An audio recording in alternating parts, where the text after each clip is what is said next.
del Este. Ya estamos en la última parte de nuestra segunda cumbre educativa de la FAFI-UNE, desarrollado en el marco de conmemoración por los 40 años de servicio a la educación superior. Es verdaderamente un inmenso honor recibirles a cada uno de ustedes para esta última parte. Queremos resaltar que esta conferencia de cierre de la segunda cumbre está siendo presidida por la señora decana de la Facultad de Filosofía de la Universidad Nacional del Este, profesora doctora Paola Sánchez de Vergara, a quien pedimos por favor un fuerte aplauso.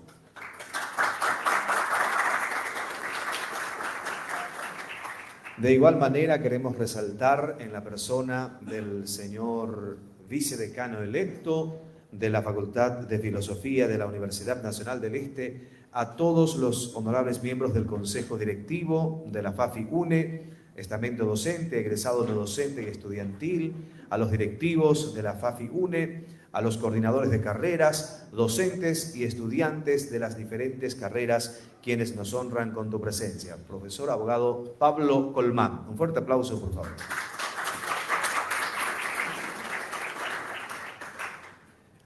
En este momento vamos a tener la conferencia central que estará a cargo de nuestro ilustre invitado, el profesor doctor Benjamín Fernández Bogado, quien nos presentará una serie de reflexiones referentes a la educación y la sostenibilidad. Pero en este momento invitamos a la señora decana de la Facultad de Filosofía de la Universidad Nacional del Este para el mensaje de ocasión. Recibamos a la profesora doctora Paola Sánchez de Vergara.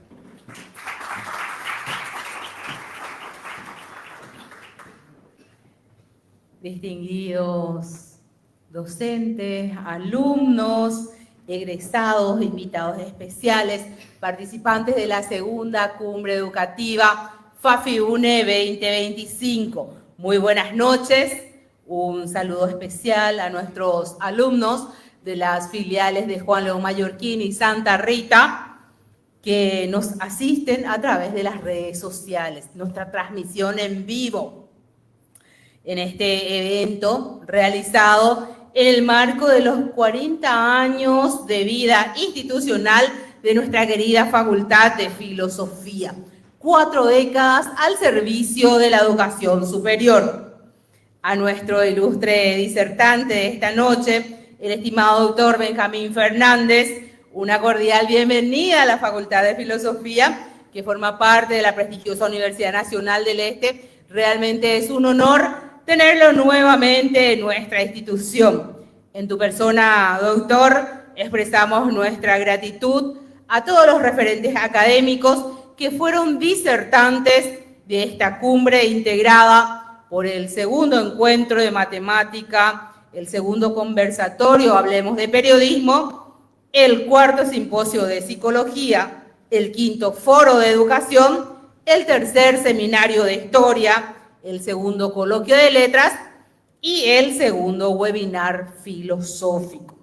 Un reconocimiento especial a la delegación de la Universidad Nacional de Villarrica del Espíritu Santo, en la persona de su vicerrectora, que también acompaña a la comitiva, con la doctora Alba María González y a la estimada doctora Norma García Katz, decana de la Facultad de Filosofía y Ciencias Humanas, y su delegación de 40 integrantes entre docentes y alumnos de la carrera de Ciencias de la Educación y Ciencias de la Comunicación.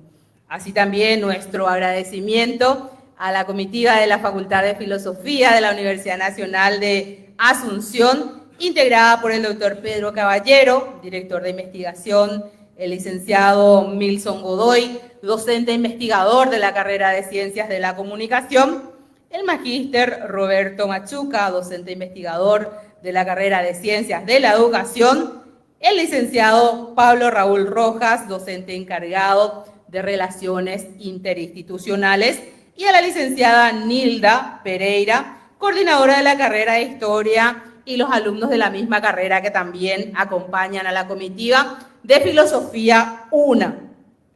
Muchas gracias por apoyar nuestro evento con vuestra presencia y participación. Las puertas de la FAFI estarán siempre abiertas para recibirlos, simbolizando así la unión y el compromiso con nuestra comunidad académica. Muchas gracias.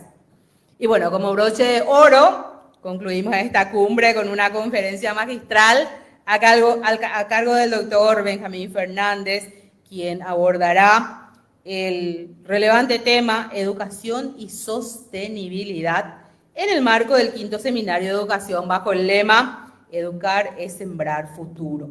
Conocimiento con sentido, conciencia con propósito.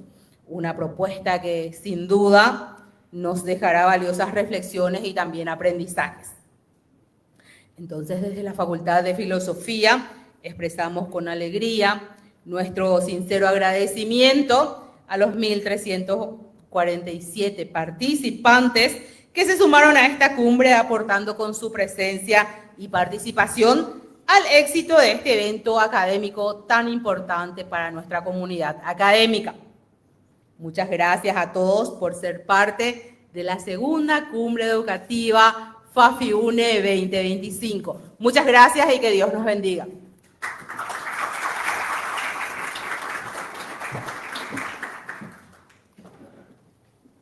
De esta forma, el mensaje de la profesora doctora Paola Sánchez de Vergara, decana de la Facultad de Filosofía de la Universidad Nacional del Este.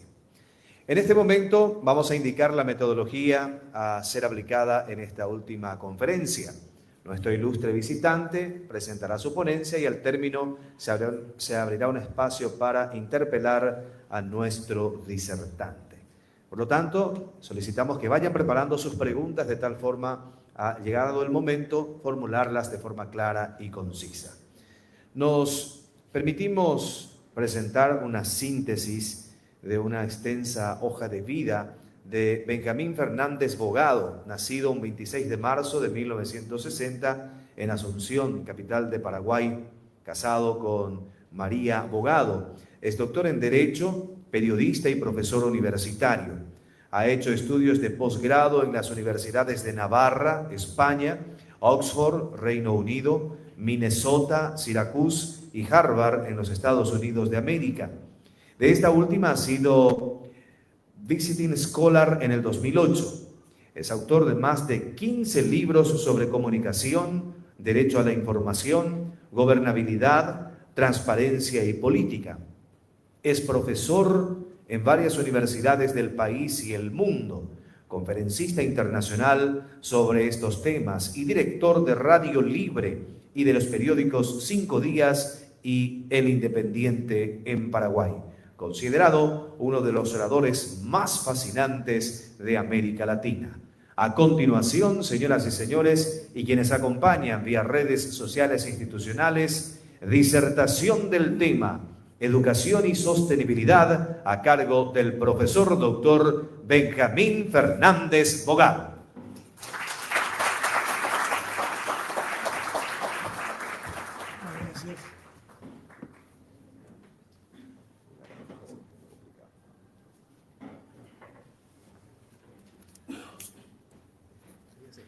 Bien, muy buenas noches para todos.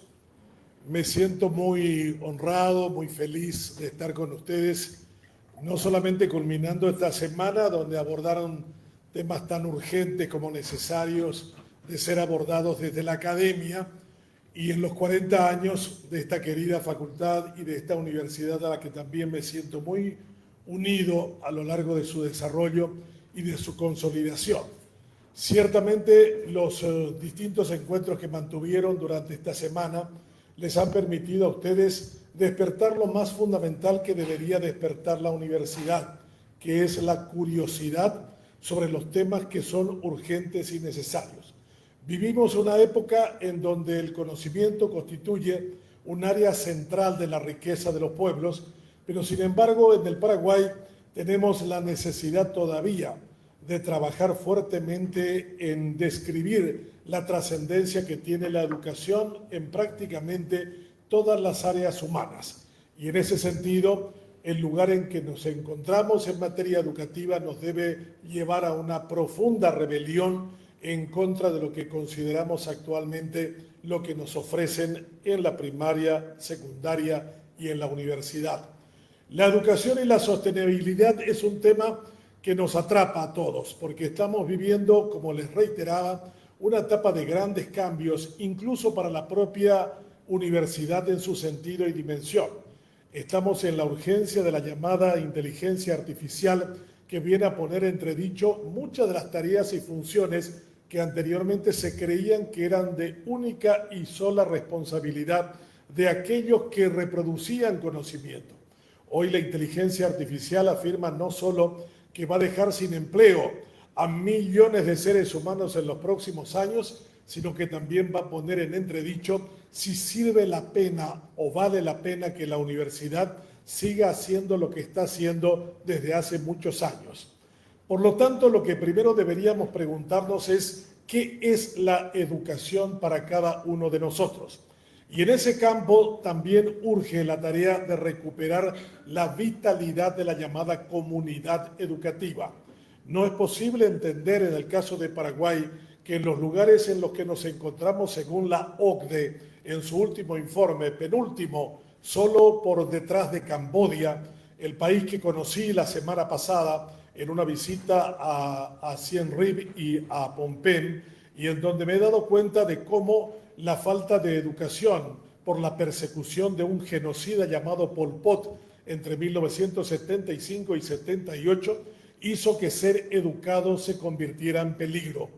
Ese genocida mató 3 millones de seres humanos, a toda persona que supiera leer y escribir, que usara anteojos y que tuviera las manos muy finas, porque decidió establecer un reino del terror que acabó con gran parte de su población, al punto que la educación sigue en la memoria de ese pueblo como un factor que podría llevar a la muerte.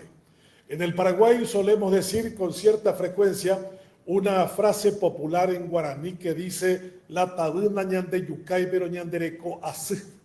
La ignorancia no nos mata pero nos maltrata. Yo diría que en los tiempos actuales la tabuna ñande yucaja ñandereco así habéi. La ignorancia nos mata y nos maltrata. Y eso lo podemos ver en todas las áreas de la relación humana. No solamente entre mandantes y mandatarios cuando tienen la posibilidad de ir a los comicios y ser electos, las veces que nos toca en el cotidiano vivir en el Paraguay, en nuestras interrelaciones y en la difícil comprensión que se nos hace muchas veces de textos que no logramos entender ni comprender. El famoso filósofo austriaco Wittgenstein decía: el límite de tu mundo es el límite de tu lenguaje. Y hoy tenemos un problema serio en materia de educación. Estamos trabajando con un grupo humano de jóvenes que usa menos de 200 palabras para comunicarse cotidiana y diariamente. Un famoso rector de la Universidad de Buenos Aires, Guillermo Jaime Echeverry, escribió un maravilloso libro a comienzos de este siglo denominado La tragedia educativa. Y en ese libro describía que un estudiante de la UBA solo usaba 300 palabras de un español de 100.000 términos para poder describir un hecho determinado. La pobreza en el lenguaje ha hecho que las relaciones humanas sean basadas en el agravio, en el insulto, en las relaciones que realmente llevan a dirimir los conflictos de manera violenta. Y hoy los personajes safios, una hermosa palabra del español escrita con Z, han dominado los espacios políticos. Tenemos presidentes como el de Argentina, Milei, o el de Donald Trump en los Estados Unidos, que en la medida que sean más safios parecieran convertirse en referentes populares ante una audiencia que tiene un malestar que es mucho más profundo que aquello que aparenta ser simplemente una cuestión del lenguaje. Los médicos, en los tiempos en que yo era niño y mi madre me llevaba a una inspección por parte del doctor Caballero en Itagua, siempre me llamaba la atención que cuando iba a su consultorio me pedía que sacara la lengua. Y luego de sacar la lengua podía distinguir qué parte de mi cuerpo no funcionaba bien. Tardé mucho tiempo en entender que de la salud del cuerpo habla la lengua. O sea, la lengua nos describe cómo estamos, cómo somos. O sea, en la medida que vemos un lenguaje apocado, entrecortado, estrecho, estamos viendo que nuestra relación humana se ha vuelto también notablemente estrecha en el amplio sentido de la palabra. Hoy con las cuestiones tecnológicas esto se ha agravado todavía de mucho grado mayor, porque vemos que las personas ni incluso llegan a abreviar lo que quieren comunicar, sino que lo disfrazan con un emoji para decir cómo se sienten o cómo reaccionan a una pregunta o una requisitoria determinada. Una de las cuestiones centrales de la sostenibilidad del género humano es recuperar el valor y el sentido del lenguaje. Y en el Paraguay estamos muy atrasados en eso. Un paraguayo promedio lee 25 páginas de un libro por año. 25, un libro generalmente tiene 100, 150, 200 páginas, pero lo que leemos es demasiado poco y no alcanza ni sirve, no solo para las relaciones interpersonales, sino menos aún para lo que significa la tarea de comprender, aprender y entender el sentido del conocimiento a través de los textos universitarios. La universidad tiene que recuperar urgentemente el sentido de la palabra y para eso hay que entrenarse desde muy temprano. En muchas universidades ya no dan grado académico a nadie que no sea capaz de hablar durante 2 horas de un tema que ha sido dominante en su carrera. No se le da el título al que no puede hablar, porque gran parte de la comprensión lectora y de la capacidad de comunicación determina que esa persona sea contratable para una función determinada. Tu capacidad de comunicación es central a la hora de poder encontrar empleo. Una empresa japonesa que se radicó en la zona de Capiatá convocó a 500 jóvenes para diferentes tipos de trabajos y tenían que presentarse. Y en la presentación ya 450 de ellos no pudieron pasar. O sea, no pudieron describir yo soy fulano de tal, tengo tantos años, estudié la carrera de tal cuestión en tal lugar, mi especialidad es en tal tema. No pudieron presentarse y por lo tanto no pudieron continuar el periodo de contratación que estableció dicha firma japonesa. Hoy la cuestión de la recuperación del lenguaje debe ser central en la sostenibilidad de la educación. No es solamente que leemos poco y por eso no tenemos términos, sino porque perdimos la capacidad de ejercitar la conversación para con el otro. Una actividad social, sea entre 2 o 3 personas, están dominadas por las pantallas de los teléfonos. Incluso personas en el Día de los Enamorados que van con su pareja a algún evento social en un restaurante, los dos tienen unas pantallas de teléfonos en las manos y no hay conversación, no hay miradas, no hay gestos, no hay formas de comprender qué es lo que significa para con el otro. En la pobreza intelectual, nuestro horizonte se reduce, nuestra comprensión se atrofia, nuestra capacidad de ver empáticamente en el otro se reduce drásticamente. O sea, no es aquello que decía el filósofo Emerson, que afirmaba, cuando no podemos resolver las cuestiones a través de la palabra, solo quedan las resoluciones a través de la violencia, a través del golpe, a través del insulto, a través del agravio, que habla mucho y mal de cada uno de nosotros cuando lo expresamos, porque en esa pobreza está la pobreza de la sociedad de poder entenderse con el otro de manera civilizada. La educación debe recuperar, por lo tanto, el asombro del valor del conocimiento, del sentido de la lectura, de la capacidad de la comprensión con el otro, en esa posición de alteridad que hablaba la filósofa alemana Hannah Arendt cuando decía ponerse en la condición del otro significa la posibilidad de ser uno en esa propia dimensión. Hay un viejo cuento sufí que es bastante gráfico con respecto a eso. Los cuentos sufís vienen de la antigua civilización persa y son pequeños cuentos muy breves que explican cosas complejas. Este es un cuento que tiene esas características. Un joven aprendiz va a la casa de su maestro, golpea la puerta y le pregunta al maestro del otro lado sin abrir la puerta, ¿quién eres? Y del otro lado la persona le responde, soy Juan. Y el maestro le dice, vete, lo echa. El aprendiz se pasa durante 2 años tratando de entender qué fue aquello que produjo el malestar del maestro. Y después de 2 años retorna, golpea la puerta y el maestro le pregunta, ¿quién eres? Y él responde, tú. Y el maestro le dice, entra. El cuento sufí es maravilloso porque dice, la capacidad de poder entenderse con el otro significa ser el otro. O sea, yo tengo que definirme en el otro para ser yo. Es la idea del concepto de la alteridad, es maravilloso. Un pequeño cuentito nos habla de que realmente ponernos en el otro, que significa entender al otro, el maestro para con el alumno para con sus maestros, eso también debe ser recuperado. Vivimos una crisis en la sociedad actual de las jerarquías. Todos consideran, porque acceden a algún tipo de información, ser iguales al otro.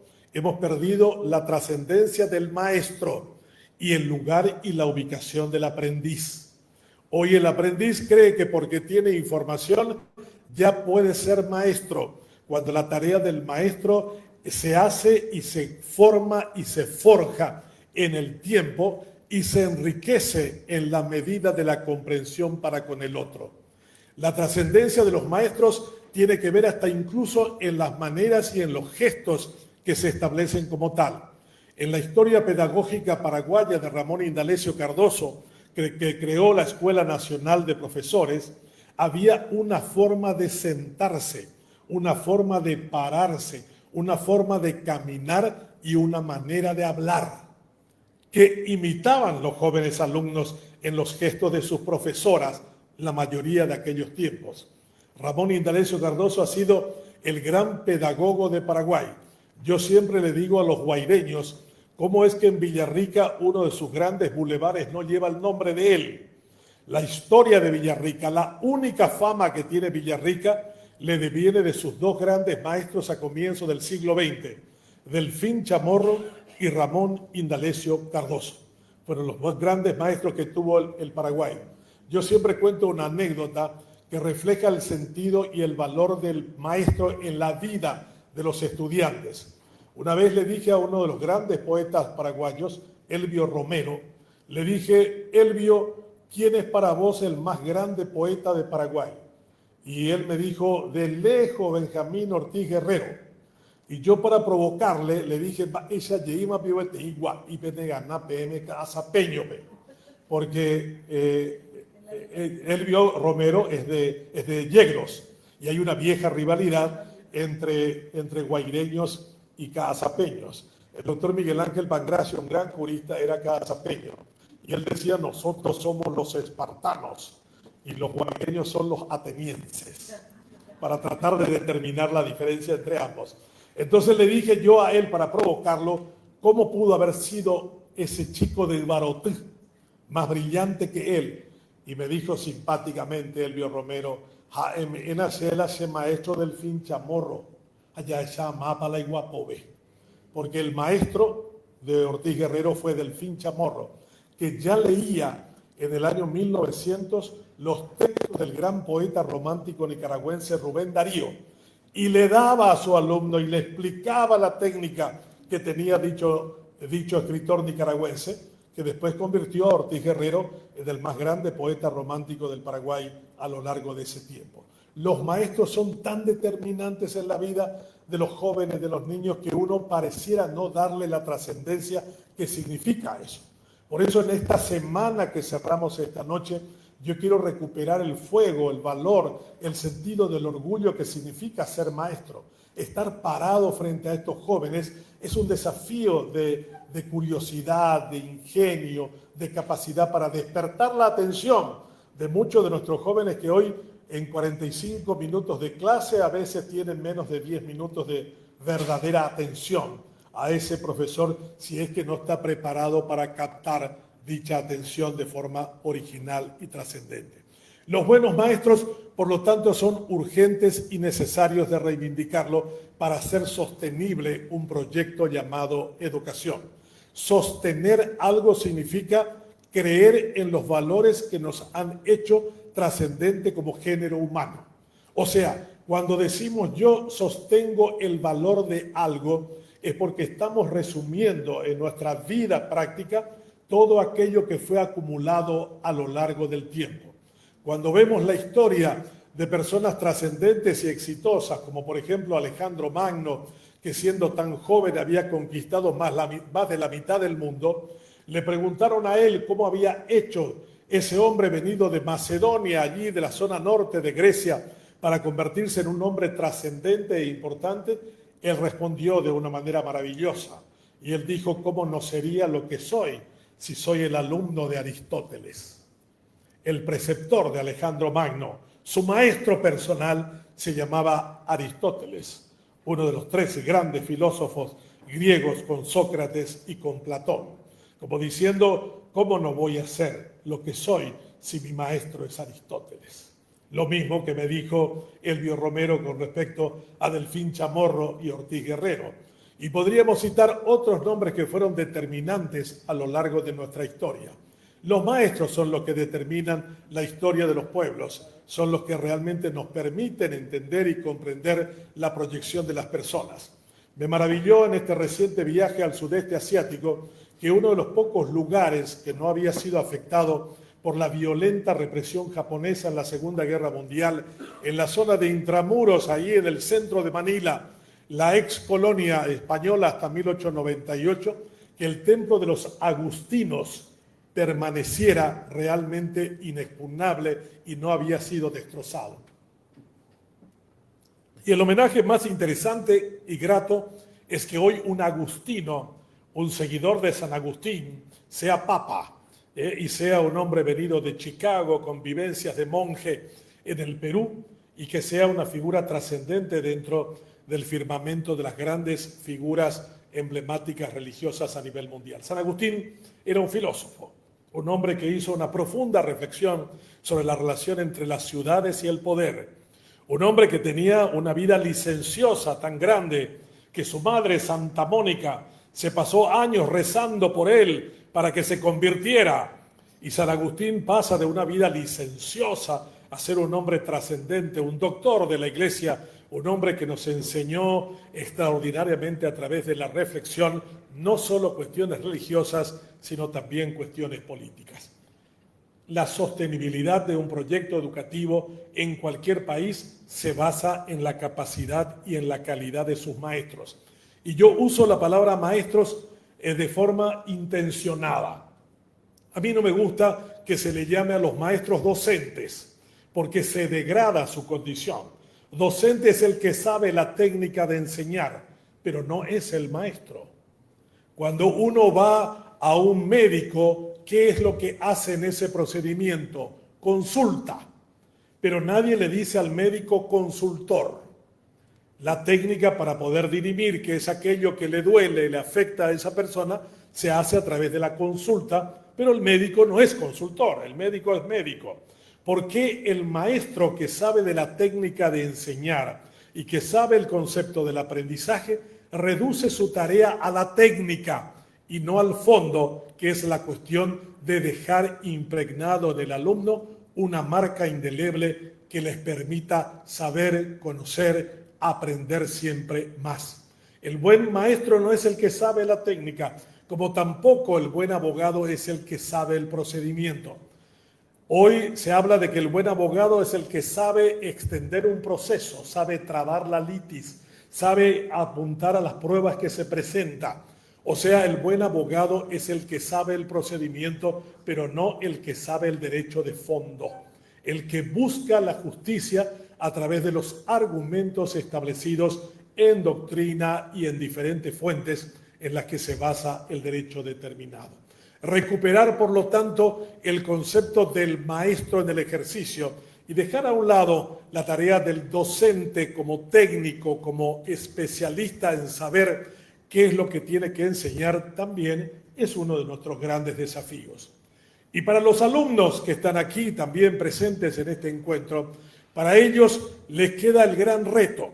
Todo lo que ustedes están aprendiendo ahora cada vez dura menos tiempo.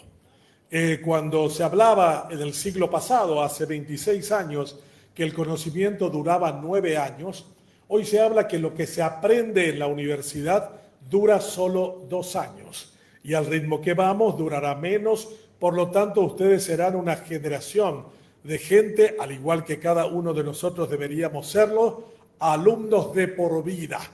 Deberían ser y entender que el concepto del aprendizaje será una constante hasta que acabemos con nuestras vidas. El conocimiento es cada vez más finito, cada vez más corto de duración en el tiempo y por lo tanto el aprendizaje tiene que ser un procedimiento de por vida, con una amplia curiosidad que pueda sostener a los buenos profesionales. Los alumnos deberían entonces comprender la primera cuestión sobre la que hice énfasis, saber reconocer al maestro como buen aprendiz, saber entender el concepto del maestro colocándose en la condición de él, sacar ese sentido de soberbia que muchas veces tienen nuestros alumnos que acaban perdiendo la oportunidad de aprender mucho de un maestro que esté siempre interesado en devolver la curiosidad de ese alumno con recomendaciones, con textos, con elementos que enriquezcan su formación y su conocimiento. La reconstrucción de la comunidad educativa también debe ser un ángulo de reflexión. No solo deberíamos tener a nuestros alumnos con nosotros en el aula. A mí me interesaría muchísimo en alguna oportunidad que los padres de ustedes participen de eventos académicos, que sepan de qué se trata este procedimiento. No puede ser que los padres paraguayos masivamente estén de acuerdo con la educación de sus hijos cuando la educación de sus hijos está en el penúltimo lugar a nivel mundial, en capacidades de lectoescritura, en capacidades de operaciones matemáticas simples y elementales. Debemos redescubrir el concepto de la palabra y de la palabra educación, y esa palabra tiene que significar un cambio importante. Es muy malo cuando algunos de nuestros políticos afirman de que algunas personas se encuentran en cargos importantes no porque sepan, no porque conozcan, no porque tengan un diploma. Cuando alguien afirma no se me hagan de los guapitos, está mandando un mensaje demoledor para aquellos que se esfuerzan, que entienden que la educación es un compromiso y que realmente creen que es un elemento dinamizador socialmente hablando. Las posibilidades en los tiempos anteriores eran mayores para muchos de los que fuimos formados en la educación pública. Hoy, sin embargo, una escuela, un colegio, una universidad pública no necesariamente garantiza en esta lucha por los méritos la posibilidad de que esa persona alcance un lugar de realización profesional y personal. Pero para que podamos entender la educación y de lo que se trata, tenemos que integrar a los actores sociales que hacen parte de ella. Debemos tener a los padres entre nosotros, debemos tener a los empresarios entre nosotros, debemos tener a los políticos entre nosotros. Deberíamos conversar un mismo sentido para explicarle de qué se trata la educación para hacer sostenible un país. Cuando el gran físico alemán Albert Einstein llegó a los Estados Unidos perseguido por las fuerzas nazis porque él era judío, llegó a Princeton, allí en New Jersey, y dijo una frase que nunca nadie pudo haberlo entendido, porque eran otros tiempos. La frase de Einstein textualmente decía lo siguiente: los países tienen que buscar educar de la mejor manera a sus hijos y deben hacer todo el esfuerzo posible para que se queden en su país. Porque si no lo hacen, esos países se quedarán con una linda historia, con una muy buena música, con alguna historia que realmente les haga orgullosos, pero no se quedarán con la misma frontera, con la misma bandera, ni con la misma moneda. O sea, perderán su soberanía. Los pueblos que dejan que la educación sea una cuestión de carácter secundario amenazan no continuar siendo país.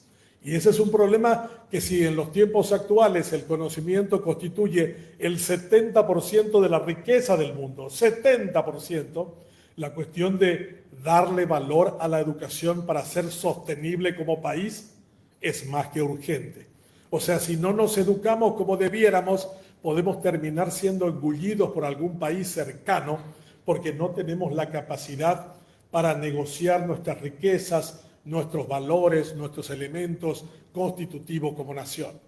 Estamos perdiendo, por ejemplo, en este momento, una riqueza enorme que se llama el bono demográfico. El bono demográfico constituye cuando en un país 2 a 3 jóvenes entre 18 y 40 años superan a la fuerza laboral de personas mayores a esta edad. Eso ocurre solamente una vez en la historia del mundo. En el Paraguay ahora vamos a tener un problema de sostenibilidad poblacional. Una mujer tiene 1.9 hijos según el último censo. Para que haya renovación entre aquellos que mueren y aquellos que nacen, se necesitan 2. Por lo menos. Europa está en una situación crítica y ahora se encuentra el fenómeno migratorio. Tiene tanta gente que ingresa a esos países como Estados Unidos porque no tienen hijos y están pagando por tener hijos 500 euros por mes hasta los 2 primeros años. Están pagando e incentivando para que las parejas locales tengan hijos. En el Paraguay tuvimos un boom en materia de hijos, pero no usamos ese bono demográfico para educarlos. El país que lo hizo fue Corea. En 1965 tenía el mismo indicador paraguayo, el mismo. Pero sin embargo, en 50 años, Corea, invirtiendo fuertemente en sus jóvenes, en la preparación de ellos, ha pasado a ser la 11ª potencia económica a nivel global. Eso hace de que, por ejemplo, una marca coreana de celulares sea número 1 desde hace más de 20 años, número 1 a nivel mundial. Una empresa que vendía charque de pescado se reconvirtió en una empresa de tecnología que se llama Samsung, o 3 estrellas en coreano, y que solamente por haber vendido un modelo el año pasado, el Galaxy, uno de sus modelos más caros, que cuesta aquí en Ciudad del Este $1.200, bueno, la cantidad de ese modelo se equipara a 4 productos internos brutos de Paraguay. O sea, vendió por 160.000 millones de dólares.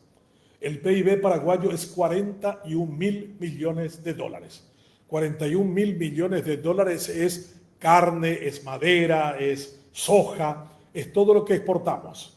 Hoy tiene casi nulo valor.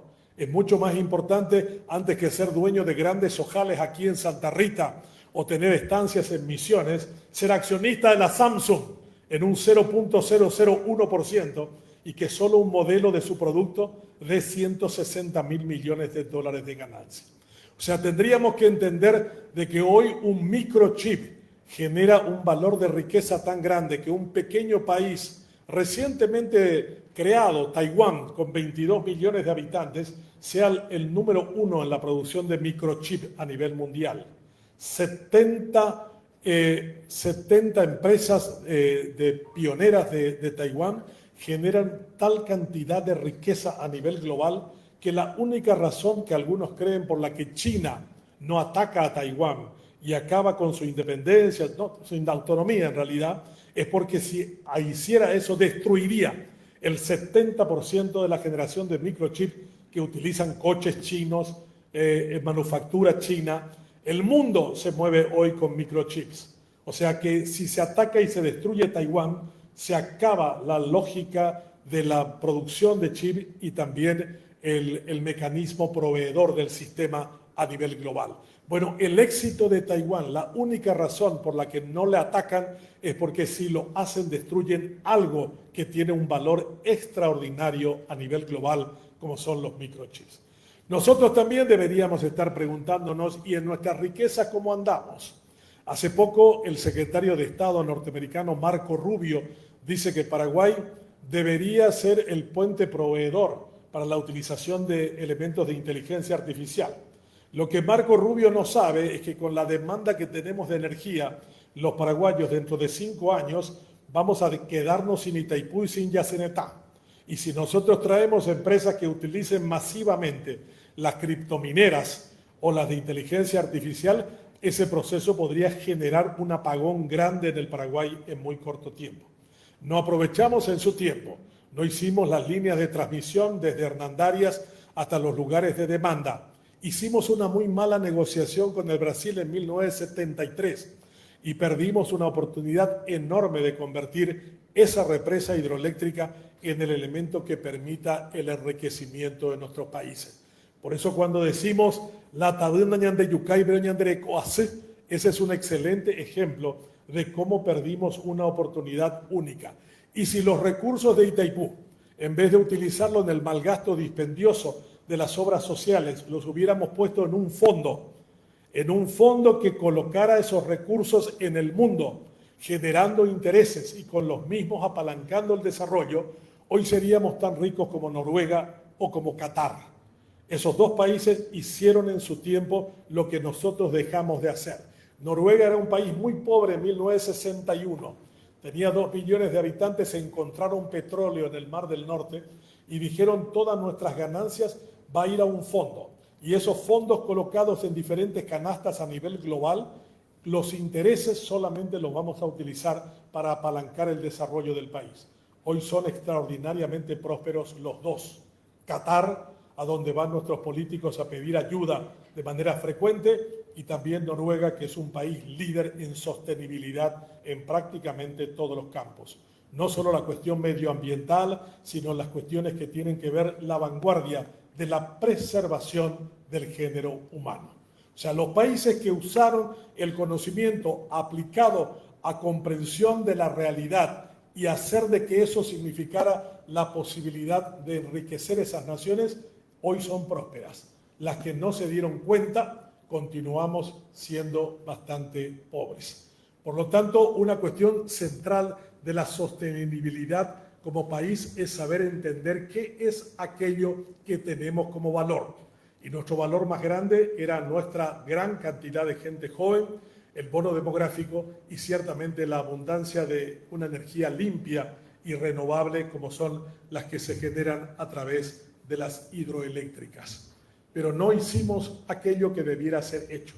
Si ustedes me permiten, yo quisiera plantearles en esta conferencia una cuestión que considero vital si queremos cambiar nuestra lógica en materia educativa.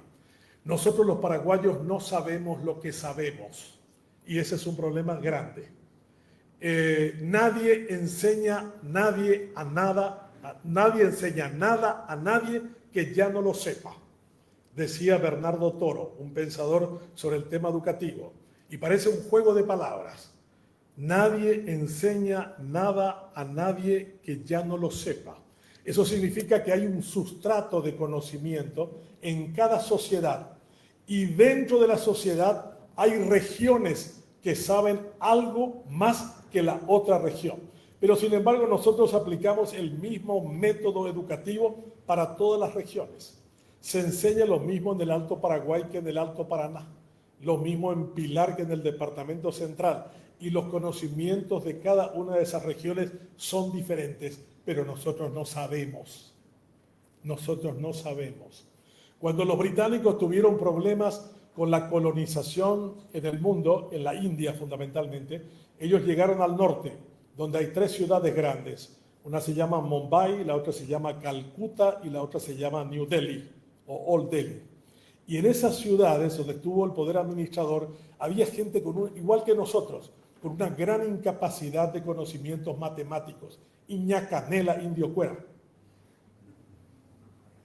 Los británicos ya no sabían qué hacer con ellos, no podían contratarlo para casi nada.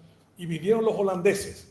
Y los holandeses hicieron una especie de reconocimiento de campo y encontraron en una región en el sur de la India, una región que se llama Bangalore. Y en Bangalore encontraron, así como en el Alto Paraná, gente que sabía muchísimo de operaciones matemáticas, de cambios de moneda, de negocios y de comercios. Estaban acostumbrados a hacerlo. Y encontraron de que la gente de Bangalore sabía algo de manera absolutamente natural que los que vivían en el norte no sabían. Finalmente, esos fueron los burócratas en las decisiones administrativas. Y hoy la mejor universidad de ingeniería informática del mundo está en Bangalore. En Bangalore sacan 50.000 ingenieros informáticos por año. 48.000 se los lleva a Estados Unidos con visa de trabajo inmediatamente. La capacidad de esos indios trabajando en informática es tan extraordinaria que ahora el CEO, el mayor encargado de Google, es un indio. Y los indios están en los primeros lugares en todos los negocios informáticos a nivel global por la gran capacidad que tienen. Pero Bangalore es hoy la referencia universitaria y académica del mundo. Nadie puede contra ellos, ¿eh? No pueden los americanos del Silicon Valley, no pueden los que están en la costa este, no pueden los rusos, no pueden los europeos. Bangalore, la India. Pero supieron qué es lo que sabían, le dieron sustrato a ese conocimiento. Yo estoy seguro que la mejor gente que conoce matemáticas está acá. Y si se hace una pequeña prueba entre los estudiantes del Alto Paraná en matemáticas, yo estoy seguro que tendrán mejores notas y mejores conocimientos que cualquier otro niño joven de cualquier sitio del Paraguay. Entonces uno tendría que decir, si estos ya saben matemáticas, ¿qué es lo que podríamos mejorar sobre esa base?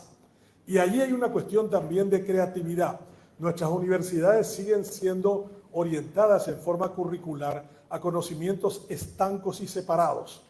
Hoy la universidad tiene que trabajar de forma coordinada con otros departamentos y ser creativos e ingeniosos. Yo, por ejemplo, no sabía de que para ser buen músico hay que ser un buen matemático.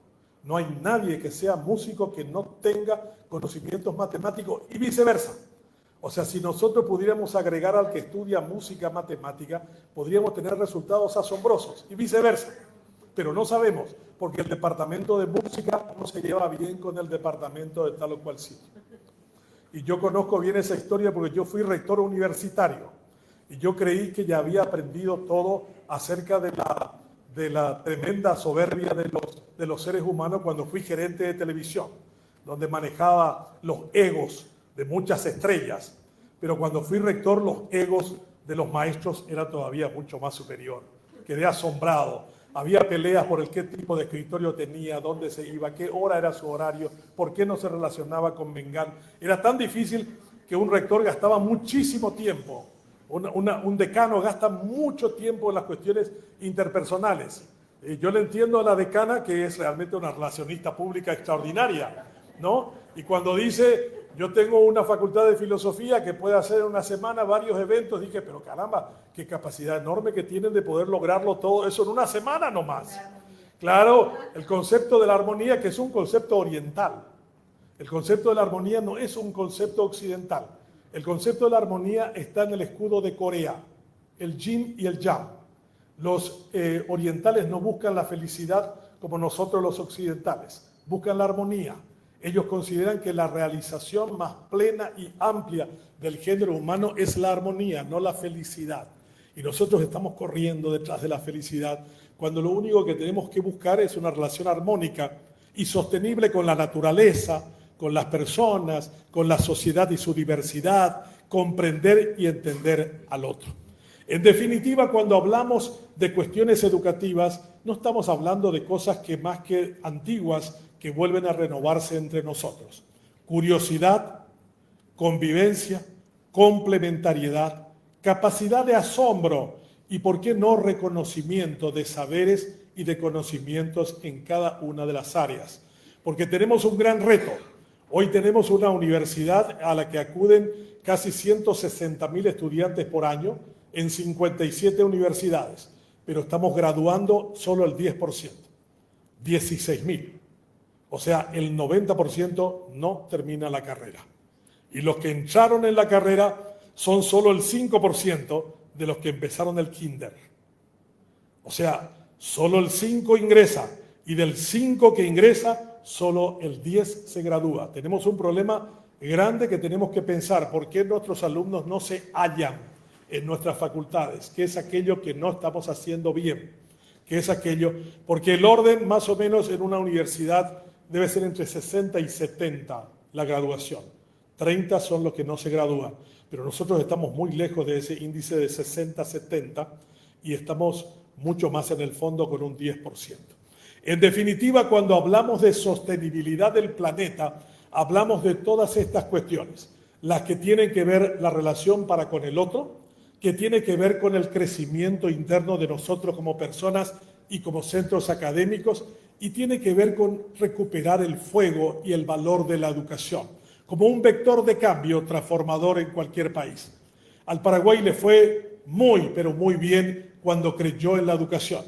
El más grande estadista de Paraguay del siglo XIX fue Carlos Antonio López, que con 50 personas cambió el Paraguay y lo convirtió en una nación pujante y envidiada, como fue la que tuvimos antes de esa genocida guerra de 1870. Y el segundo gran estadista del siglo XX fue Eligio Ayala, un hombre que estudió en Suiza, que vino de Muyapedú, hijo de madre soltera, estudió Derecho y fue profesor de matemáticas. Uno se pregunta cómo Eligio Ayala enseñando matemáticas en el Colegio Nacional siendo abogado y posteriormente estudia economía en Berna, en Suiza, y luego retorna para ser el presidente más grande de Paraguay desde 1924 hasta 1928, el que prepara al Paraguay para la Guerra del Chaco, ¿no? Un hombre que mira eso de una proyección enorme y envía a mucha gente con capacidad. Envió durante el periodo de su gobierno al primer graduado del Massachusetts Institute of Technology, que ahora acaba de ingresar al Panteón de los Héroes, un hombre de acrisolada virtud patriótica que preparó el Paraguay comprando las 2 cañoneras con las que el Paraguay transportó a sus fuerzas de combate hasta Carlos Casado, hasta el puerto, y desde allí también los pertrechos. Pero la honestidad, la acrisolada de Eligio Ayala y el conocimiento y la capacidad eran notables. Una vez le preguntaron a él cómo ha sido tan buen presidente del Paraguay, y él dijo: ¿cómo no lo voy a hacer si estoy sentado sobre los hombros más cultos de este país? El gabinete de él era de mejor preparación que él, reconocía Eligio Ayala, que era bastante difícil, pero era humilde, diciendo: pero ¿cómo no voy a acertar si mis ministros tienen una capacidad extraordinaria y están conmigo los mejores del Paraguay? Entonces yo creo que también el reconocer la capacidad y el conocimiento en el Paraguay hizo de que nos fuera bien en el siglo XIX con Carlos Antonio López y en el siglo XX con Eligio Ayala. Necesitamos gente como ellos, gente que crea en el país. Siempre me acuerdo de una anécdota. El Colegio Nacional de la capital fue fundado en 1877. El Paraguay salía de la ocupación brasileña de junio de 1876. Y 6 meses después se abría un colegio para recibir a los mejores alumnos sobrevivientes del gran genocidio. Y lo más interesante es que no había para director. Todas las personas habían muerto. Y el gobierno hace una licitación internacional para contratar el director. Y contratan a un director mexicano, un ex monje de apellido Escudero, que vivía en la Argentina. Y Escudero viene a ser el primer director del Colegio Nacional. Pero lo más impactante para mí fue que en el año 1877, el segundo mejor salario del Paraguay, después del presidente, era el director del Colegio Nacional de la capital. O sea, era un reconocimiento del valor del educador, como diciendo: usted va a ganar bien porque el trabajo y la labor que realiza son realmente muy importantes y trascendentes. O sea, en nuestra memoria de los paraguayos existe el valor y el fuego de la educación, solo que está lleno de cenizas. Hay que removerlas, hay que volver a pantallarla, hay que volver a sentir el fuego de la educación que nos permita comprender y crecer para evitar aquello que Einstein decía, que perdiéramos nuestras banderas, nuestras fronteras y nuestra moneda. El Paraguay requiere despertarse de todo eso, pero para eso maestros, alumnos, padres, universidades, desarrollo en materia tecnológica tienen que ser factores centrales si pretendemos seguir siendo país, que es lo que anhelamos cada uno de los paraguayos para engrandecerlo cada vez más en el concierto de las naciones.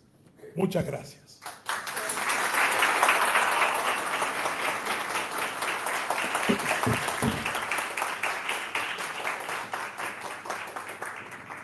Disponemos de 10 minutos para interpelar a nuestro ilustre visitante.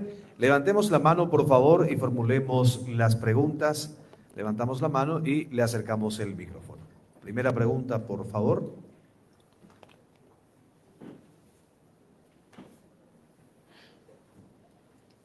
Allá tenemos la primera pregunta.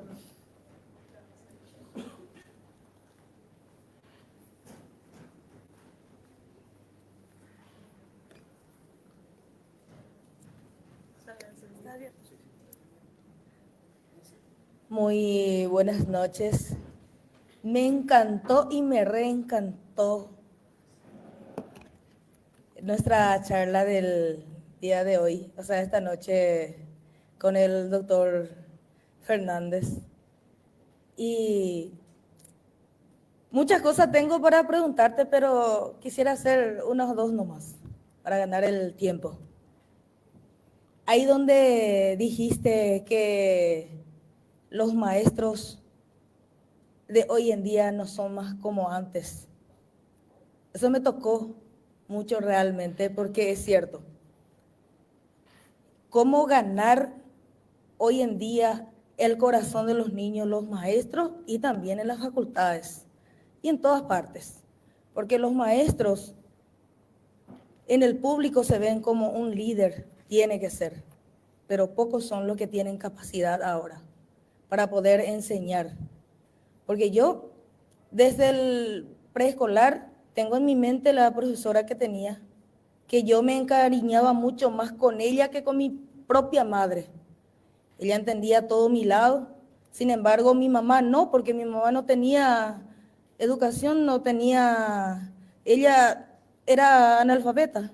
Entonces, yo me encariñé mucho con ella y también con el profesor que fue hasta el 6º grado, que era director, que él no era como solamente un profesor ahí, era un director, pero también actuaba como profesor y como papá y todo.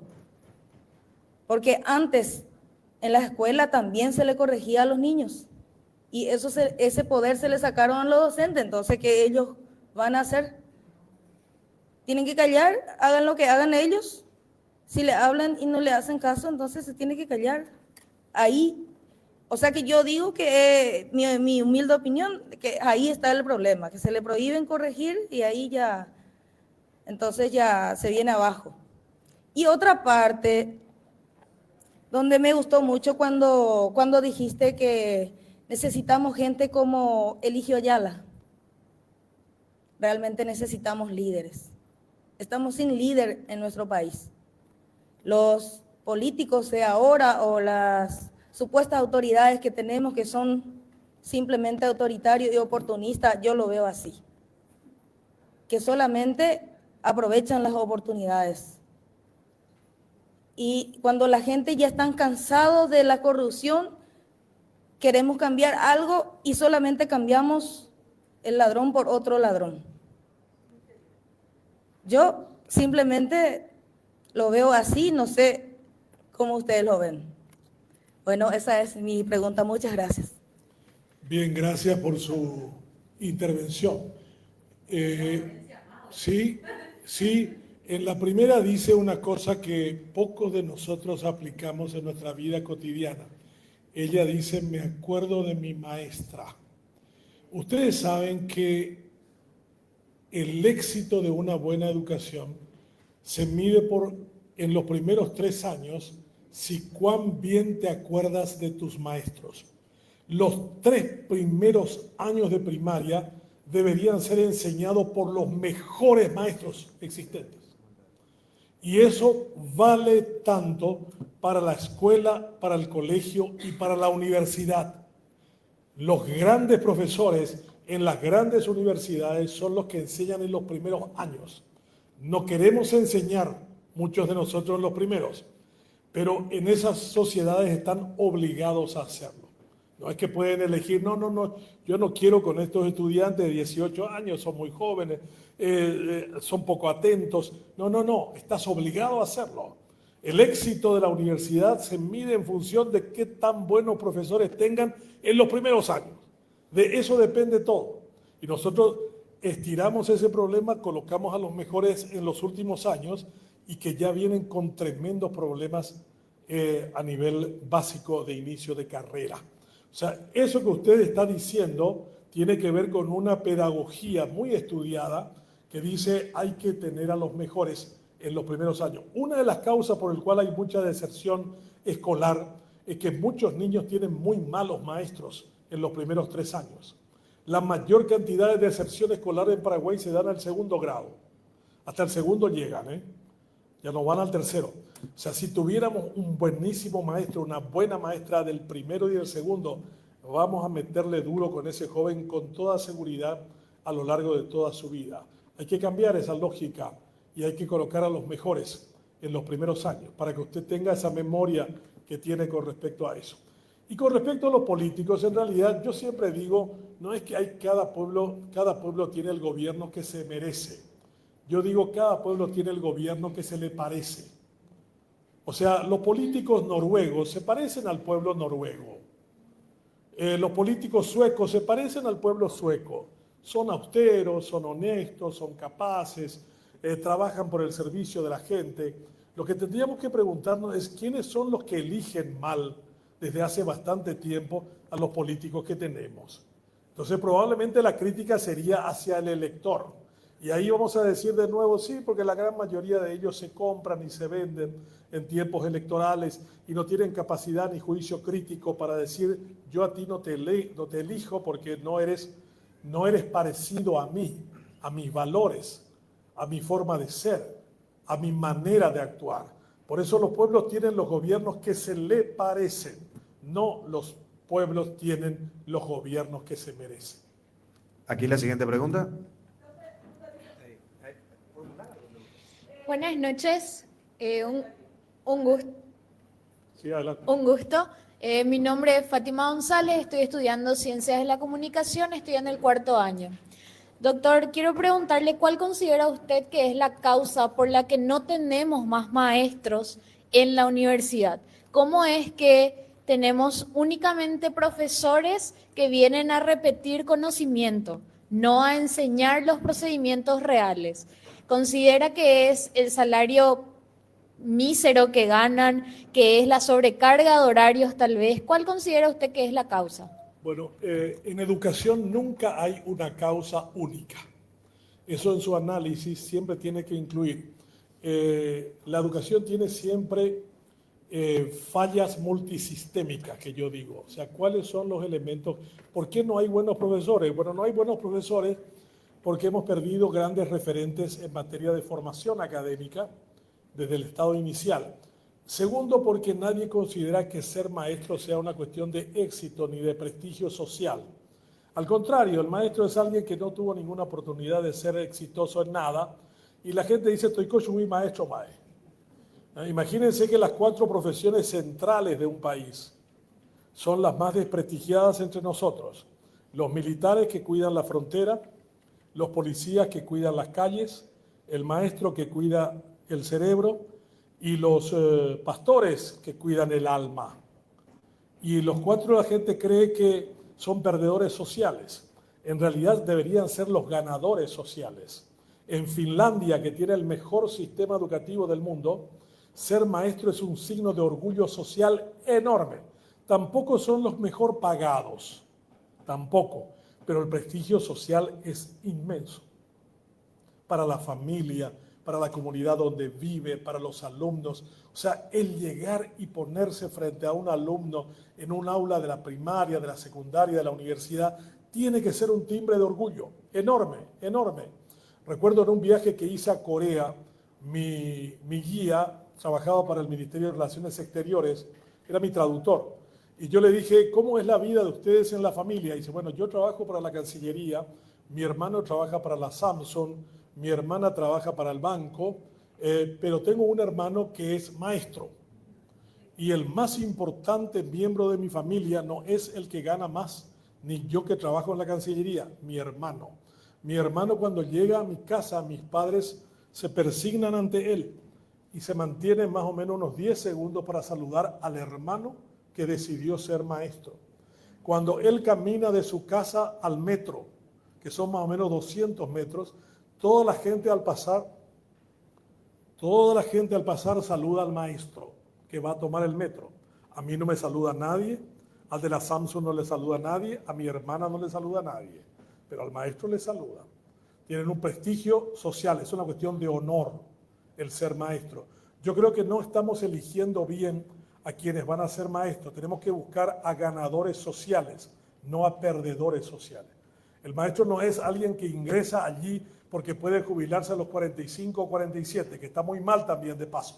Eso está llevando a una crisis de la caja fiscal, entre otras cosas, que va a explotar más pronto que tarde, que hay que corregir. No digo que los maestros estén hasta los 60 años en aula, pero digo que pueden ayudar muchísimo en tareas administrativas sin necesariamente estar frente a los alumnos. Estamos jubilando a los 45, en un periodo en el que está la mejor calidad de esa persona. Y algo peor, estamos jubilando a los 45 del sector público y el sector privado que se paga está llevando al mejor alumno del sector público jubilado. O sea, con lo cual estamos aumentando la desigualdad, la inequidad social. Aquel que paga puede tener al mejor maestro, cuando lo que deberíamos recuperar es la escuela pública para la sociedad en general. La escuela pública la que está en crisis.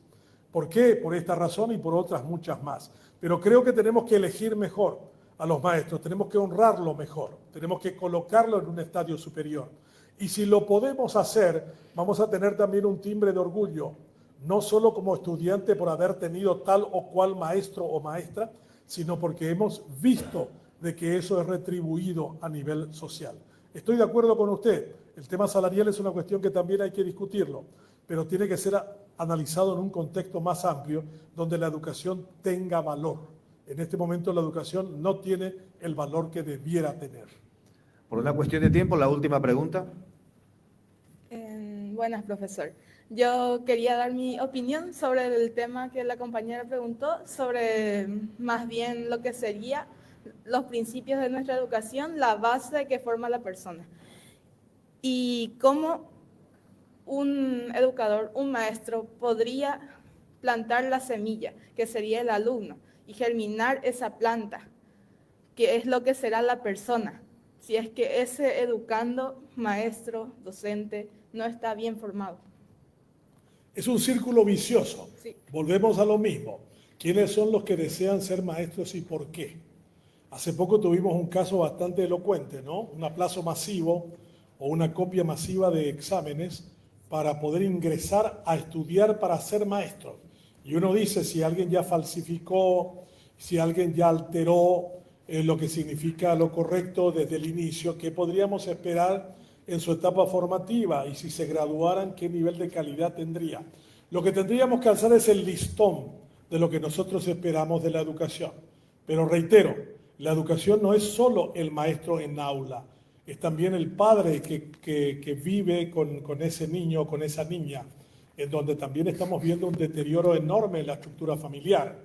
Ese que nos diga que, por ejemplo, el 95% de los casos de abuso de niños ocurren en entornos familiares, no habla para nada bien de cada uno de nosotros.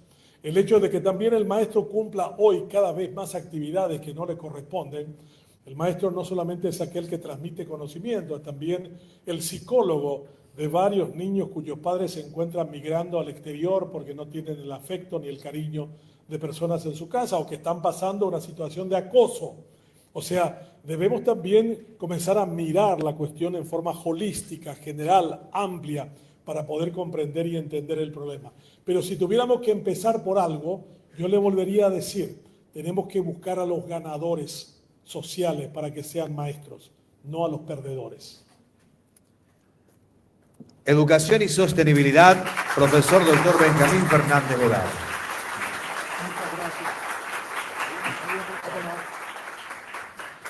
Invito a la señora decana de la Facultad de Filosofía, por favor.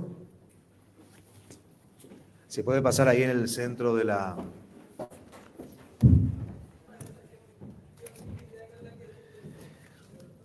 La Facultad de Filosofía quiere testimoniar la gratitud al doctor Benjamín Fernández Bogado por haber participado en calidad de disertante con el tema Educación y Sostenibilidad, desarrollado en el marco de la segunda cumbre educativa 40 años al servicio de la educación superior, llevado a cabo en la Facultad de Filosofía de la Universidad Nacional del Este.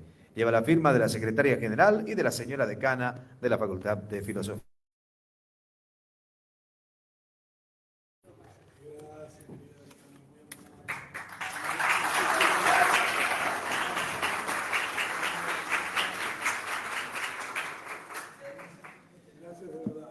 Y de esta manera, señoras y señores, queremos indicarles de que están a la venta los libros del doctor Benjamín Fernández Bogado allí, 2 por 50.000.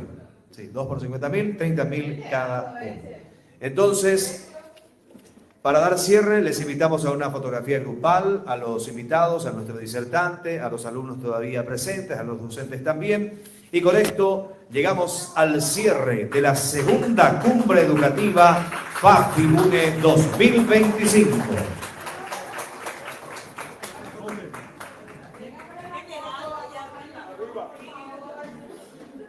Adelante, por favor, para la fotografía grupal.